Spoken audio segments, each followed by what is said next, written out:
Valideynlərin adından həc və ya ümrə ziyarətləri etmək olar, icazəlidir.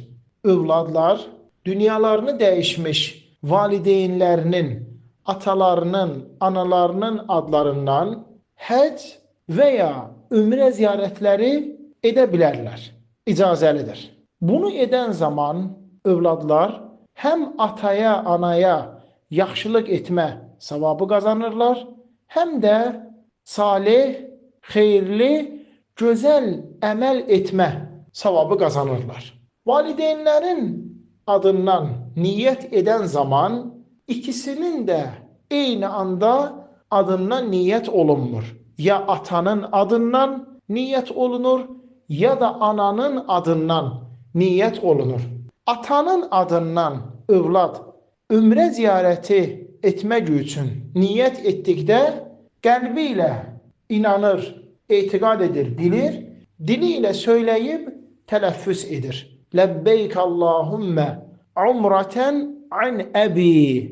Allahım, atamın adından ümrə ziyarəti etmək üçün sənin huzuruna gəlirəm. Bunu ilk öncə qəlbində bilir, inanır, etiqad edir. Sonra dili ilə bu duanı, bu zikri tələffüz edir. Ananın adından ümrə ziyarəti etdikdə isə övlad bu şəkildə tələffüz edir. Qəlbi ilə bilib, inanıb, etiqad etdikdən sonra dili ilə bu duaları, bu zikirləri söyləyir. Ləbbeyk Allahümmə umrətən an ummi.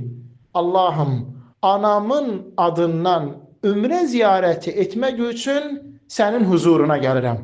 Həcc ziyarətində isə atanın adından həcc etmək üçün övlad qəlbi ilə inanıb, etiqad edir, dili ilə bu duanı, bu zikri söyləyir. Ləbbeyk Allahümmə həccətən an əbi. Allahım, atamın adından həcc ziyarəti etmək üçün sənin huzuruna gəlirəm. Ananın adından həcc ziyarəti etmək üçün niyyət etdikdə övlad bu şəkildə söyləyib tələffüz edir. Ləbbeyk Allahümmə həccətən an ummi. Anamın adından həcc etmək üçün sənin huzuruna gəlirəm. Eləcə də övladlar babalarının, nənələrinin, əmilərinin, dayılarının, xalalarının, bibilərinin adından həcc və ya ümrə ziyarətləri edə bilərlər. Qaynanalarının, qaynatalarının adından həcc və ya ümrə ziyarəti edə bilərlər. Həmçinin digər qohum olmayan qardaşlarının adından insan həcc və ya ümrə ziyarəti edə bilər.